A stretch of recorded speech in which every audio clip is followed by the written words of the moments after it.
저는 결혼 35년 차 부부입니다. 남편과 저는 25에 만나 30에 결혼했고 이제 65이 되었습니다. 두 아들을 키우며 평범하게 살아왔다고 생각했는데 환갑이 지나면서 우리 부부에게 이상한 침묵이 찾아왔습니다. 그것은 바로 잠자리에 관한 문제였습니다. 남편은 2년 전부터 조용해졌습니다. 예전에는 스킨십도 자연스럽게 하고 농담도 주고받았는데 어느 순간부터 저를 피하는 것 같았습니다. 처음에는 나이 들어서 그러려니 했습니다. 하지만 시간이 지날수록 그 거리감이 커졌고 저는 혼자 밤마다 잠 못 이루며 생각에 잠겼습니다. 혹시 내가 매력이 없어진 걸까? 남편이 나를 여자로 보지 않는 걸까? 아니면 다른 여자라도 생긴 걸까? 그런 의심들이 쌓이면서 저는 남편의 휴대폰을 몰래 확인하기 시작했습니다.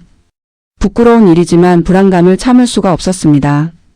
다행히 수상한 것은 없었지만 그렇다고 안심이 되지도 않았습니다. 오히려 원인을 모르니까 더 답답했습니다. 저는 친구들에게도 말하지 못했습니다. 환갑이 넘은 나이에 부부관계 이야기를 꺼내는 것 자체가 창피하게 느껴졌으니까요. 그러던 어느 날 큰아들이 명절에 왔다가 우연히 제 표정을 보고 물었습니다. 엄마 요즘 안색이 안 좋은데 어디 아프냐고. 저는 괜찮다고 했지만 큰아들은 계속 걱정스러운 눈빛으로 저를 봤습니다. 그날 저녁 남편과 아들이 술을 마시는데 거실에서 설거지를 하던 저는 그들의 대화를 듣게 되었습니다. 아들이 조심스럽게 물었습니다. 아버지 요즘 엄마랑 사이가 안 좋으세요? 남편은 한참을 말이 없다가 한숨을 쉬었습니다. 그리고 조용히 말했습니다. 아빠가 요즘 자신감이 없어서 그래. 남자로서 말이야. 그 순간 저는 설거지하던 손을 멈췄습니다. 남편이 계속 말했습니다. 나이가 드니까 몸이 예전 같지 않더라. 내 엄마한테 미안하고 창피해서 자꾸 피하게 되는 것 같아. 병원에 가볼까도 싶은데 그것도 자존심 상하고 해서 미루고 있었지. 아들은 아버지 그런 건 요즘 흔한 일이래요. 제 친구 아버지들도 다들 병원 가서 상담받고 좋아지셨대요. 엄마도 걱정하실 테니까 솔직하게 말씀드리고 같이 해결하세요. 저는 그 대화를 듣고 주저앉을 뻔했습니다. 남편이 저를 싫어해서가 아니라 자기 자신이 부끄러워서 저를 피한 거였습니다. 저는 울컥했습니다. 35년을 함께 살았으면서도 우리는 가장 중요한 이야기를 하지 못하고 있었던 겁니다. 그날 밤 저는 용기를 냈습니다. 남편이 침대에 누워 천장만 바라보고 있을 때 저는 그 옆에 조용히 누웠습니다. 그리고 말했습니다. 여보, 오늘 당신이 아들한테 한 얘기 들었어요. 남편은 깜짝 놀라며 고개를 돌렸습니다. 얼굴이 빨개졌습니다. 저는 남편의 손을 잡았습니다. 왜 진작 말 안 했어요? 나는 당신이 날 싫어하는 줄 알았잖아요. 남편은 고개를 숙였습니다. 미안해. 말하기가 너무 창피했어. 남자로서 자존심도 상하고. 저는 남편의 손을 꽉 쥐었습니다. 우리 서로한테 뭐가 창피해요? 35년을 같이 살았는데. 당신 아프면 나도 아픈 거고 당신 힘들면 나도 힘든 거예요. 남편의 눈가에 눈물이 맺혔습니다. 고맙소. 이렇게 말해줘서. 나도 혼자 끙끙 앓고 있었는데. 저는 남편을 꼭 안았습니다. 그날 밤 우리는 오랜만에 진솔한 대화를 나눴습니다. 남편은 1년 전부터 몸의 변화를 느꼈지만 차마 말하지 못했다고 했습니다. 저는 제가 느낀 외로움과 의심들을 솔직하게 털어놨습니다. 다음 날 아침 우리는 함께 병원에 가기로 했습니다. 남편은 처음에는 망설였지만 제가 손을 잡고 같이 가자고 하니 결국 고개를 끄덕였습니다. 비뇨기과에 도착했을 때 남편은 긴장한 얼굴이었습니다. 저도 떨렸지만 남편보다는 덜했습니다. 어차피 의사 선생님은 매일 이런 환자들을 보는데 뭐가 창피하겠어요. 진료실에 들어가니 50대로 보이는 여의사 선생님이 계셨습니다. 선생님은 따뜻한 미소로 우리를 맞아주셨습니다. 어떻게 오셨어요? 남편은 한참을 망설이다가 작은 목소리로 말했습니다. 요즘 부부관계에서 자신이 없어서요. 선생님은 고개를 끄덕이며 전혀 이상한 일이 아니라고 했습니다. 선생님은 설명해 주셨습니다. 50대 이후 남성의 70% 이상이 비슷한 문제를 경험한다고 합니다. 호르몬 변화도 있고 혈관 건강도 영향을 미치고 스트레스나 심리적 요인도 크다고 했습니다. 중요한 건 이걸 혼자 끙끙 앓지 말고 부부가 함께 해결해 나가는 거라고 했습니다. 선생님은 남편에게 몇 가지 검사를 권했고 저한테도 상담을 제안했습니다. 부부 모두 이 문제를 이해하고 접근하는 게 중요하다면서요. 그날 우리는 검사 예약을 하고 집으로 돌아왔습니다. 남편은 한결 표정이 밝아져 있었습니다. 집에 오는 길에 남편이 말했습니다. 생각보다 별일 아니라고 하니까 마음이 좀 편해지네. 그동안 혼자 너무 심각하게 생각했나 봐. 저는 남편의 팔짱을 끼며 말했습니다. 앞으로는 뭐든 같이 얘기해요. 혼자 끙끙거리지 말고. 그 후로 우리는 정기적으로 병원에 다녔습니다. 남편은 약물 치료도 받고 운동도 시작했습니다. 저도 부부 상담에 참여하면서 많은 것을 배웠습니다. 잠자리가 단순히 신체적인 것만이 아니라 정서적 교감이 더 중요하다는 것, 나이가 들면서 관계의 방식도 변할 수 있다는 것, 그리고 무엇보다 서로에게 솔직해지는 게 가장 중요하다는 것을요. 변화는 천천히 왔습니다. 남편은 3개월쯤 지나니 조금씩 자신감을 되찾았습니다. 하지만 더 중요한 변화는 우리 사이의 대화였습니다. 우리는 이제 무슨 얘기든 할 수 있게 되었습니다. 오히려 이 문제를 겪으면서 우리는 더 가까워진 것 같았습니다. 어느 날 저녁 남편이 갑자기 말했습니다. 당신 덕분에 내가 이렇게 나아지고 있어. 혼자였으면 계속 피하기만 했을 텐데. 저는 웃으며 대답했습니다. 우리 이제 진짜 부부가 된 것 같아요. 35년 만에요. 그런데 문제는 여기서 끝나지 않았습니다. 한 달 후 시어머니가 갑자기 집에 오셨습니다. 평소에도 자주 오시는 분이 아니라서 뭔가 심상치 않았습니다. 시어머니는 거실에 앉자마자 한숨을 크게 쉬셨습니다. 무슨 일이세요? 제가 물으니 시어머니는 주저하다가 입을 여셨습니다. 며느리 사실은 말이야. 내가 며칠 전에 내 시아버지 휴대폰을 보게 됐는데 시어머니의 손이 떨리고 있었습니다. 이상한 문자가 있더라고. 어떤 여자한테서 온. 저는 깜짝 놀랐습니다. 시아버지는 올해 70이 넘으신 분입니다. 조용하고 성실하신 분으로만 알고 있었는데요. 시어머니는 떨리는 목소리로 계속 말씀하셨습니다. 문자 내용을 보니까 자주 만나는 것 같더라고. 커피도 마시고 식사도 하고. 나는 50년을 같이 산 사람인데 이런 배신을 당할 줄은 몰랐어. 시어머니의 눈에는 눈물이 그렁그렁 맺혀 있었습니다. 저는 당황스러웠지만 일단 시어머니를 진정시켜야 했습니다. 어머니 일단 차 한 잔 드시고 천천히 말씀해 보세요. 혹시 오해는 아니실까요? 시어머니는 고개를 저으셨습니다. 오해가 아니야. 내가 직접 확인했어. 그 여자 이름도 알아냈고. 그날 저녁 남편이 퇴근하자마자 저는 이 얘기를 전했습니다. 남편도 믿을 수 없다는 표정이었습니다. 아버지가? 그럴 리가 없는데. 우리는 바로 시댁으로 달려갔습니다. 시아버지는 거실에 혼자 앉아 계셨고 시어머니는 안방에서 나오지 않으셨습니다. 남편이 조심스럽게 물었습니다. 아버지 어머니한테 무슨 일 있으셨어요? 시아버지는 한참을 말이 없으시더니 깊은 한숨을 쉬셨습니다. 내 어머니가 오해를 하고 계셔. 남편이 물었습니다. 무슨 오해요? 시아버지는 천천히 말씀하셨습니다. 내가 요즘 한 여자분을 만나고 있는 건 사실이야. 하지만 내 어머니가 생각하는 그런 관계가 절대 아니야.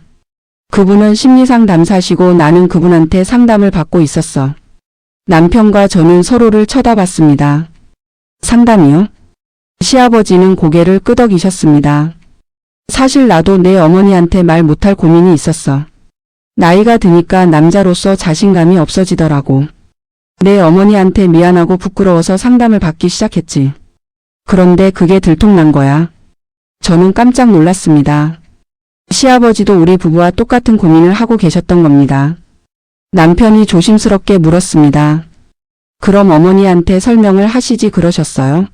시아버지는 쓴 웃음을 지으셨습니다. 설명을 하려고 했지. 근데 내 어머니가 너무 화가 나서 내 말을 들으려고 하지 않으셔. 남편이 안방 문을 두드렸습니다. 어머니 저예요. 문 좀 열어주세요. 한참 만에 시어머니가 문을 여셨습니다. 눈이 퉁퉁 부어 있었습니다. 남편이 말했습니다. 어머니 아버지 말씀 좀 들어보세요. 오해예요. 시어머니는 고개를 저으셨습니다. 무슨 오해야? 내가 직접 확인했는데. 여자랑 자주 만나고 문자도 주고받고. 남편이 천천히 설명했습니다. 그분은 심리상담사시래요. 아버지가 상담을 받고 계셨대요. 시어머니는 의심스러운 표정으로 물었습니다. 무슨 상담을 받아? 시아버지가 방으로 들어오시며 말씀하셨습니다. 여보, 나도 당신한테 말 못할 고민이 있었소. 남자로서 자신감이 없어져서 당신을 피하게 됐어. 그게 미안하고 창피해서 상담을 받았던 거요. 시어머니는 멍한 표정으로 시아버지를 바라봤습니다. 뭐라고요? 그런 거였어요? 시아버지는 고개를 끄덕이셨습니다. 미안하오. 진작 말했어야 하는 건데 자존심 때문에 숨겼소. 그때 저는 용기를 내서 말했습니다. 어머님, 아버님, 사실 저희도 똑같은 문제로 최근에 힘들었어요. 그래서 병원도 다니고 상담도 받았어요. 시어머니와 시아버지가 동시에 저를 쳐다봤습니다. 남편도 거들었습니다. 맞아요. 저도 아버지처럼 고민하다가 아내한테 솔직하게 말했어요. 그랬더니 오히려 같이 해결할 수 있었어요. 시어머니의 얼굴에 조금씩 변화가 생겼습니다. 저는 계속 말했습니다. 의사 선생님이 그러시는데 이 나이대 남자분들 대부분이 겪는 일이래요. 부끄러운 일도 아니고요. 중요한 건 부부가 함께 이야기하고 해결하는 거래요. 시어머니는 시아버지를 바라보며 눈물을 흘리셨습니다. 당신이 그런 고민을 하고 있었어요? 왜 나한테 말을 안 했어요? 시아버지도 눈시울이 붉어지셨습니다. 미안하오. 50년을 같이 살았으면서도 이런 얘기는 차마 못하겠더라고. 시어머니가 시아버지의 손을 잡았습니다. 바보 같으니. 나는 당신이 다른 여자를 만나는 줄 알고 죽을 뻔했잖아요. 그날 밤 우리 네 식구는 오랜 시간 대화를 나눴습니다. 시아버지는 상담사 선생님의 연락처와 상담 내역을 모두 보여드렸습니다. 시어머니는 그제야 안심하시며 미안하다고 하셨습니다. 의심해서 미안해요. 시아버지는 시어머니를 꼭 안으셨습니다. 저는 시어머니께 우리가 다니는 병원 정보를 드렸습니다. 어머님, 저희랑 같이 가보시는 게 어때요? 부부 상담도 받으실 수 있어요. 시어머니는 고개를 끄덕이셨습니다. 그래야겠구나. 우리도 이제 솔직하게 얘기해야지. 다음 주에 우리는 시부모님과 함께 병원에 갔습니다. 의사 선생님은 시부모님께도 똑같이 설명해 주셨습니다. 나이가 들면서 생기는 자연스러운 변화라고 창피해할 일이 아니라고 함께 해결해 나갈 수 있다고 말입니다. 그날 이후로 우리 두 부부는 더 가까워졌습니다. 시어머니는 저한테 전화해서 고마움을 표현하셨습니다. 며느리 덕분에 우리 부부가 새로 시작하는 것 같아. 내가 아니었으면 우리 큰일 날 뻔했어. 저는 웃으며 대답했습니다. 어머님, 저희도 똑같았어요. 서로 도우며 사는 거죠. 그런데 한 달쯤 지났을 때 예상치 못한 일이 생겼습니다. 시동생네 집에서 연락이 왔습니다. 시동생 부인인 올케가 울먹이는 목소리로 전화를 했습니다. 형님, 저 좀 만날 수 있을까요? 급한 일이에요. 저는 바로 올케를 만나러 갔습니다. 올케는 카페에서 눈물을 글썽이며 앉아 있었습니다. 형님, 저 어떡하죠? 남편이 요즘 너무 이상해요. 저를 안 쳐다봐요. 벌써 6개월째예요. 저는 올케의 이야기를 들으며 우리 부부의 상황이 떠올랐습니다. 올케는 계속 말했습니다. 제가 뭘 잘못한 건지 모르겠어요. 남편한테 물어봐도 아무 말도 안 해요. 혹시 다른 여자라도 생긴 건 아닌지 의심도 되고요. 저는 올케의 손을 잡았습니다. 올케, 혹시 남편분도 우리 시아버님이나 우리 남편처럼 같은 고민을 하고 계신 건 아닐까요? 올케는 눈을 크게 떴습니다. 무슨 말씀이세요? 저는 조심스럽게 우리 가족의 이야기를 들려줬습니다. 시아버님과 우리 남편이 겪었던 일들, 그리고 어떻게 해결했는지를요. 올케는 이야기를 듣더니 눈물을 흘렸습니다. 그럴 수도 있겠네요. 남편이 요즘 자존감이 많이 낮아진 것 같긴 했어요. 올케는 휴지로 눈물을 닦으며 말했습니다. 그런데 형님, 남편한테 어떻게 얘기를 꺼내야 할지 모르겠어요. 자존심 상할까봐 무섭고요. 저는 제 경험을 떠올리며 조언했습니다. 올케, 직접적으로 물어보기보다는 먼저 자연스럽게 대화를 시작해보세요. 요즘 힘든 일 없냐고 걱정되는 게 있으면 같이 이야기하자고요. 올케는 고개를 끄덕였습니다. 그날 저녁 올케는 용기를 내서 시동생과 대화를 시작했다고 나중에 전해 들었습니다. 시동생은 처음에는 회피했지만 올케가 계속 다가가자 결국 마음을 열었답니다. 역시나 같은 문제로 고민하고 있었던 겁니다. 일주일 후 시동생 부부도 우리가 다니는 병원에 갔습니다. 저는 올케한테서 고맙다는 전화를 받았습니다. 형님 덕분에 우리도 해결의 실마리를 찾았어요. 남편이 병원 가기로 했어요. 형님이 아니었으면 우리 부부 정말 끝날 뻔했어요. 그렇게 우리 집안 세 부부가 모두 비슷한 문제를 겪고 해결해 나가게 되었습니다. 신기한 건 이 일을 계기로 우리 집안 분위기가 완전히 달라졌다는 겁니다. 명절에 모였을 때 시어머니가 먼저 입을 여셨습니다. 우리 며느리들아 고마워. 너희가 있어서 우리 집안이 이렇게 화목해졌어. 시어머니는 계속 말씀하셨습니다. 나도 젊었을 때 이런 얘기를 누구한테도 못했어. 그냥 참고 살았지. 근데 요즘 세상은 다르구나. 이렇게 서로 솔직하게 얘기하고 같이 해결하는구나. 며느리들이 우리보다 더 현명해. 그날 저녁 여자들끼리 모여 차를 마시는데 올케가 물었습니다. 그런데 형님 병원 다니고 나서 실제로 많이 좋아지셨어요? 저는 솔직하게 대답했습니다. 신체적인 부분도 좋아졌지만 더 중요한 건 마음이 가까워진 거예요. 이제 우리는 뭐든 얘기할 수 있어요. 시어머니가 거들었습니다. 맞아. 나도 그래. 예전에는 시아버지랑 그냥 겉으로만 사는 것 같았는데 요즘은 진짜 부부가 된 것 같아. 올케는 웃으며 말했습니다. 저희도 그래요. 요즘 남편이랑 데이트도 다시 시작했어요. 그런데 한 달쯤 지났을 때 시어머니한테서 다급한 전화가 왔습니다. 며느리 큰일 났어. 우리 동서가 이혼하려고 한대. 저는 깜짝 놀랐습니다. 시어머니의 친구분 말씀이었습니다. 그분 부부도 60이 넘으신 분들인데 갑자기 이혼을 한다니요. 시어머니는 걱정스러운 목소리로 말씀하셨습니다. 내가 그 친구한테 물어봤더니 남편이랑 더 이상 못 살겠다는 거야. 남편이 자기한테 관심도 없고 냉랭하게 대한다고. 나는 우리 집안 얘기를 해줬는데 듣지를 않아. 저는 시어머니께 말씀드렸습니다. 어머님 제가 한번 만나 뵐까요? 그분도 우리처럼 오해하고 계실 수 있잖아요. 시어머니는 고마워하시며 자리를 마련해 주셨습니다. 며칠 후 저는 시어머니와 그 친구분을 만났습니다. 그분은 정말 지치고 화가 난 표정이었습니다. 40년을 같이 살았는데 이제 더 이상 의미가 없어요. 남편은 나를 여자로도 안 보고 그냥 가정부 정도로만 생각하는 것 같아요. 저는 조심스럽게 물었습니다. 혹시 남편분한테 직접 물어보신 적 있으세요? 왜 그러시는지요? 그분은 고개를 저었습니다. 물어봐도 대답을 안 해요. 그냥 피하기만 하죠. 저는 우리 집안 이야기를 천천히 들려줬습니다.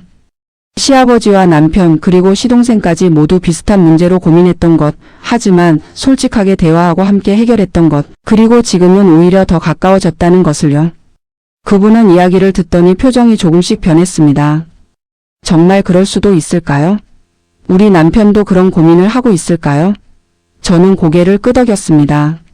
한번 진지하게 대화해 보세요. 공격하지 말고 걱정되니까 얘기하자고 같이 해결하자고요. 그분은 집에 가서 남편과 대화를 시도했다고 합니다. 처음에는 남편이 회피했지만 이혼 얘기가 나오자 결국 입을 열었답니다. 역시나 같은 문제였습니다. 남편은 몇 년 전부터 자신감을 잃었고 부인한테 미안해서 거리를 두게 되었다고 했답니다.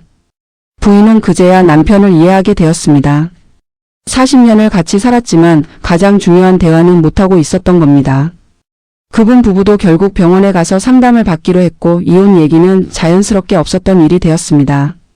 한 달 후 그분이 시어머니를 통해 저한테 감사 인사를 전했습니다. 덕분에 결혼 생활을 다시 시작하게 되었다고 이제야 진짜 부부가 되는 것 같다고 말입니다. 시어머니는 제 손을 잡으며 말씀하셨습니다. 며느리야, 내가 우리 집안뿐 아니라 다른 집까지 살렸구나. 그러던 어느 날 남편의 대학 동창회가 있었습니다. 남편은 술을 마시고 늦게 들어왔는데 표정이 심각했습니다. 무슨 일 있어? 제가 물으니 남편이 한숨을 쉬었습니다. 오늘 동창들 만났는데 다들 비슷한 고민을 안고 살더라고. 근데 아무도 말을 못해. 남편은 계속 말했습니다. 한 친구는 부인이랑 완전히 남남처럼 산대. 다른 친구는 우울증 약을 먹고 있고 또 다른 친구는 아예 집에 안 들어가고 혼자 살다시피 한대. 다들 속으로 썩고 있더라고. 저는 남편에게 물었습니다. 당신은 친구들한테 우리 얘기했어? 남편이 고개를 끄덕였습니다. 했지. 처음에는 좀 창피했는데 용기 내서 얘기했어. 그랬더니 친구들이 다들 어떻게 했냐고 물어보더라고. 자기들도 그런 문제가 있는데 해결 방법을 모르겠다고. 남편은 친구들한테 우리가 병원에 다녔던 것, 상담을 받았던 것, 그리고 솔직한 대화가 가장 중요하다는 걸 얘기했답니다. 친구들은 진지하게 듣고 병원 정보를 달라고 했다고 합니다. 일주일 후 남편 친구 한 분이 부인과 함께 우리 집에 찾아왔습니다. 그분은 조심스럽게 말했습니다. 사실 부끄러운 얘긴데 자네 말 듣고 용기가 나서 왔네. 우리 부부도 도움을 받고 싶어서. 저희는 그분들을 환영하며 우리의 경험을 자세히 들려줬습니다. 그분들도 병원에 가기로 했고 몇 달 후 좋아졌다며 감사 인사를 전해왔습니다. 신기한 건 그 이후로 남편 친구들 사이에서 이 이야기가 조용히 퍼졌다는 겁니다. 다들 비슷한 고민을 하고 있었지만 누구도 먼저 말을 꺼내지 못했던 거였습니다. 저는 이 일을 겪으면서 깨달았습니다. 우리 세대가 얼마나 많은 것을 참고 살아왔는지를요. 부부 사이의 가장 중요한 문제조차 입 밖에 꺼내지 못하고 혼자 끙끙 앓으며 살아온 겁니다. 그러다 보니 오해가 쌓이고 거리가 멀어지고 결국 부부가 남남처럼 되어버리는 거였습니다. 어느 날 제 친구 미경이한테서 전화가 왔습니다. 미경이는 제 고등학교 동창으로 결혼한 지 30년이 넘었습니다. 목소리가 많이 가라앉아 있었습니다. 야, 나 좀 만나자. 할 얘기가 있어. 저는 바로 미경이를 만나러 갔습니다. 미경이는 커피를 마시며 한참을 망설이다가 입을 열었습니다. 사실 나 남편이랑 이혼하려고 해. 저는 깜짝 놀랐습니다. 왜? 무슨 일 있어? 미경이는 눈물을 글썽이며 말했습니다. 남편이 나한테 관심이 없어. 벌써 몇 년째야. 같은 집에 살지만 완전히 남남이야. 저는 미경이의 손을 잡았습니다. 혹시 너희 남편도 우리 남편이랑 비슷한 고민하는 거 아냐? 미경이는 고개를 가웃했습니다. 무슨 소리야? 저는 우리 부부의 이야기를 천천히 들려줬습니다. 미경이는 이야기를 듣더니 입을 벌렸습니다. 진짜? 너희가 그런 일을 겪었어? 미경이는 잠시 생각하더니 말했습니다. 생각해보니 우리 남편도 몇 년 전부터 자신감이 없어 보이긴 했어. 말수도 줄었고 집에만 있으려고 하고. 나는 그냥 나이 들어서 그러려니 했는데. 저는 미경이에게 조언했습니다. 이혼 결정하기 전에 한번 진지하게 대화해봐. 남편한테 무슨 일 있는지 물어보고 같이 해결해보자고 말해. 미경이는 고개를 끄덕였습니다. 그래, 한번 해볼게. 어차피 이혼할 거면 마지막으로 대화라도 해보는 게 맞지. 일주일 후 미경이한테서 전화가 왔습니다. 목소리가 훨씬 밝아져 있었습니다. 야, 너 말대로 남편이랑 얘기했어. 남편이 울면서 다 털어놨어. 자기도 고민이 많았는데 말을 못했대. 나한테 미안하고 창피해서. 미경이는 남편과 함께 병원에 가기로 했다고 했습니다. 한 달 후 미경이는 저한테 다시 전화했습니다. 우리 완전히 새로 시작하는 것 같아. 30년 만에 진짜 속마음을 나눈 것 같아. 너 정말 고마워. 내가 아니었으면 우리 정말 이혼했을 거야. 저는 미경이의 목소리에서 행복함이 느껴져서 기뻤습니다. 그 후로 저는 주변 친구들한테 조심스럽게 이 이야기를 꺼내기 시작했습니다. 처음에는 다들 쑥스러워했지만 제가 먼저 우리 부부의 경험을 솔직하게 얘기하니 친구들도 하나둘씩 자기 이야기를 꺼냈습니다. 놀랍게도 10명 중 7명이 비슷한 고민을 안고 있었습니다. 친구들은 입을 모아 말했습니다. 우리 세대는 이런 얘기를 하면 안 되는 줄 알았어. 창피한 거라고 생각했지. 근데 다들 같은 고민을 하고 있었네. 저는 친구들에게 말했습니다. 창피한 게 아니라 자연스러운 거래. 중요한 건 혼자 끙끙거리지 말고 부부가 함께 해결하는 거야. 저희는 모임을 만들었습니다. 시니어 부부들이 모여서 솔직하게 이야기를 나누는 자리였습니다. 처음에는 다들 어색해했지만 시간이 지나면서 점점 편하게 이야기를 나누게 되었습니다. 누군가 먼저 용기를 내서 얘기하면 다른 사람들도 공감하며 자기 경험을 나눴습니다. 한 달에 한 번씩 모이는데 매번 새로운 부부들이 합류했습니다. 입소문이 나면서 도움이 필요한 부부들이 찾아온 겁니다. 우리는 전문가는 아니었지만 같은 경험을 한 선배로서 조언을 해줄 수 있었습니다. 무엇보다 혼자가 아니라는 것, 이 나이에. 이런 고민을 하는 게 부끄러운 일이 아니라는 걸 알려주고 싶었습니다. 어느 날 모임에 한 부부가 찾아왔습니다. 60대 초반으로 보이는 부부였는데 남편이 굉장히 무뚝뚝해 보였습니다. 부인이 먼저 말했습니다. 사실 남편을 억지로 데려왔어요. 남편은 이런 자리가 싫다고 했는데 제가 한 번만 와달라고 졸랐죠. 남편은 팔짱을 끼고 불편한 표정으로 앉아 있었습니다. 저는 그분한테 말했습니다. 편하게 계세요. 여기는 누구도 판단하지 않는 자리예요. 그냥 같은 고민을 나누는 거예요. 남편은 여전히 굳은 표정이었습니다. 그때 우리 남편이 먼저 입을 열었습니다. 저도 처음에는 이런 얘기를 하기 정말 싫었어요. 남자로서 자존심 상하고 창피했죠. 근데 혼자 끙끙거리다가 부부 관계가 완전히 망가질 뻔했어요. 지금은 오히려 이렇게 솔직해진 게 다행이라고 생각해요. 그 말을 듣고 그 남편의 표정이 조금씩 풀렸습니다. 다른 남자분들도 자기 경험을 나누기 시작했습니다. 다들 처음에는 창피하고 말하기 싫었지만 용기를 내서 부인한테 얘기하고 도움을 받은 후 관계가 훨씬 좋아졌다고 했습니다. 그 남편도 결국 입을 열었습니다. 사실 저도 3년째 고민하고 있었어요. 와이프한테 미안하고 창피해서 차마 말을 못했죠. 그래서 자꾸 피하게 되고 화도 내게 되고. 부인은 남편의 손을 꼭 잡았습니다. 당신 왜 진작 말 안 했어요? 나는 당신이 날 싫어하는 줄 알았잖아요. 모임이 끝난 후 그 부부는 저희한테 감사 인사를 했습니다. 덕분에 대화의 문이 열린 것 같아요. 이제 같이 해결해 나가 볼게요. 저는 그 부부의 모습을 보며 뿌듯했습니다. 우리의 경험이 다른 부부들한테 도움이 되고 있었으니까요. 모임은 점점 커졌습니다. 6개월이 지나니 30쌍이 넘는 부부들이 정기적으로 참여했습니다. 우리는 전문 상담사를 초청해서 강연도 듣고 병원 정보도 공유하고 서로의 경험을 나눴습니다. 무엇보다 중요한 건 이런 고민이 나만의 문제가 아니라는 걸 깨닫는 거였습니다. 어느 날 모임에 70대 부부가 찾아왔습니다. 다른 분들보다 나이가 많으셔서 조금 놀랐습니다. 그분들은 조심스럽게 말했습니다. 우리 나이에도 이런 고민을 해도 되는 건가요? 너무 늙은 건 아닌가 싶어서요. 시어머니가 먼저 대답하셨습니다. 무슨 말씀이세요? 나이가 무슨 상관이에요? 부부로 사는 한 이런 고민은 자연스러운 거예요. 저도 70이 넘었지만 여전히 남편이랑 이 문제로 병원도 다니고 상담도 받아요. 그 말을 듣고 70대 부부는 안도의 한숨을 쉬었습니다. 저희도 용기를 내볼게요. 평생을 같이 살았는데 이제 와서 포기할 수는 없잖아요. 그분들의 눈빛에는 새로운 희망이 담겨 있었습니다. 저는 그 모습을 보며 나이는 숫자에 불과하다는 걸 다시 한번 느꼈습니다.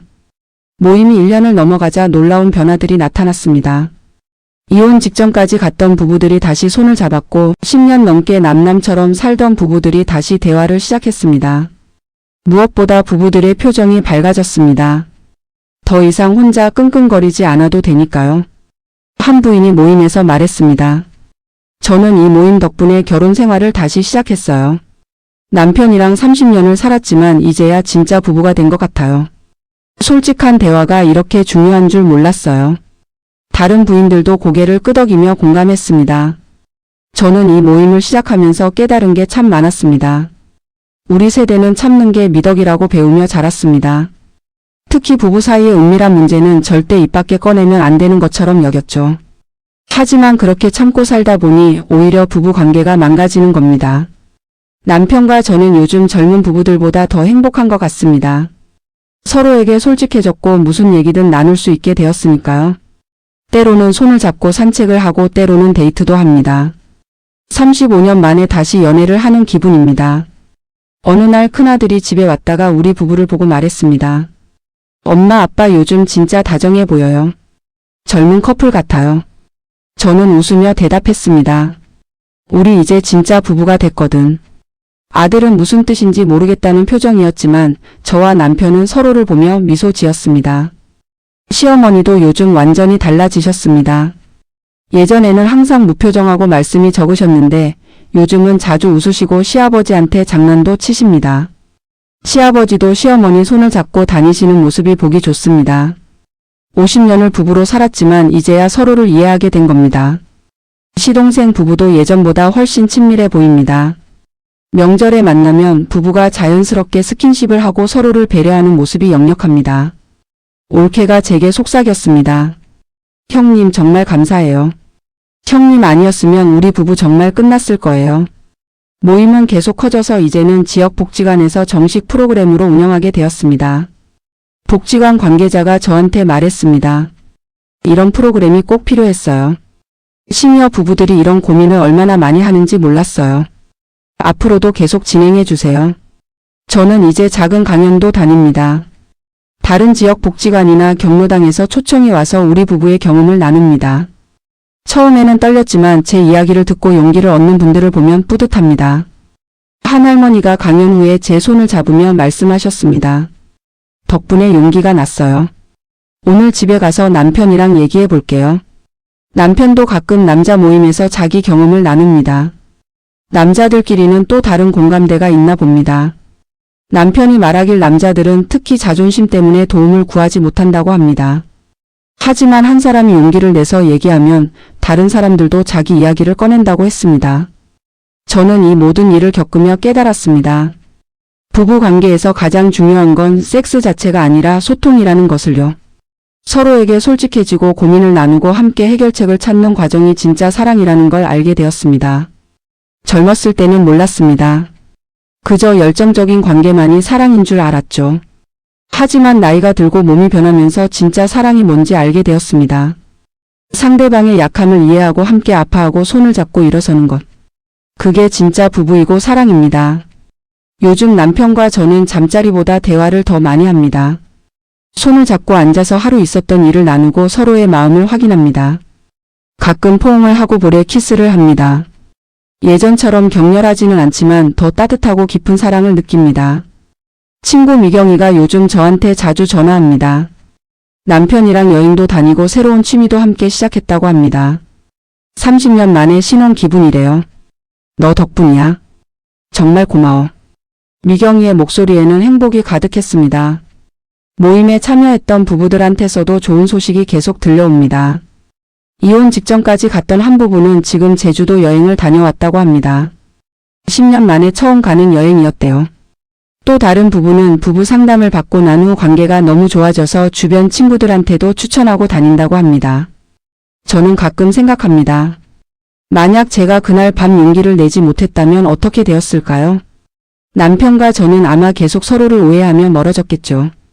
어쩌면 이혼까지 갔을지도 모릅니다. 하지만 저는 용기를 냈고 남편도 마음을 열었고 우리는 새로운 시작을 할 수 있었습니다. 이제 저는 확신합니다. 나이는 숫자에 불과하다고. 60대든 70대든 부부로 함께 사는 한 친밀함과 사랑은 계속될 수 있습니다. 형태는 바뀔 수 있지만 본질은 변하지 않습니다. 서로를 이해하고 배려하고 사랑하는 것. 그게 부부입니다. 요즘 저는 행복합니다. 남편과 손을 잡고 산책을 할 때, 시어머니가 환하게 웃으실 때, 모임에서 부부들이 서로 손을 잡는 모습을 볼 때, 제 이야기를 듣고 용기를 얻었다는 분들을 만날 때, 이 모든 순간이 저를 행복하게 합니다. 결혼 35년 만에 저는 깨달았습니다. 부부 관계에서 가장 중요한 건 완벽함이 아니라 솔직함이라는 것을요. 서로의 약점을 인정하고 함께 극복해 나가는 것. 그게 진짜 사랑이고 진짜 부부입니다. 앞으로도 남편과 저는 계속 대화하고 서로를 이해하며 살아갈 겁니다. 지금 이 순간이 우리 인생에서 가장 행복한 시간입니다.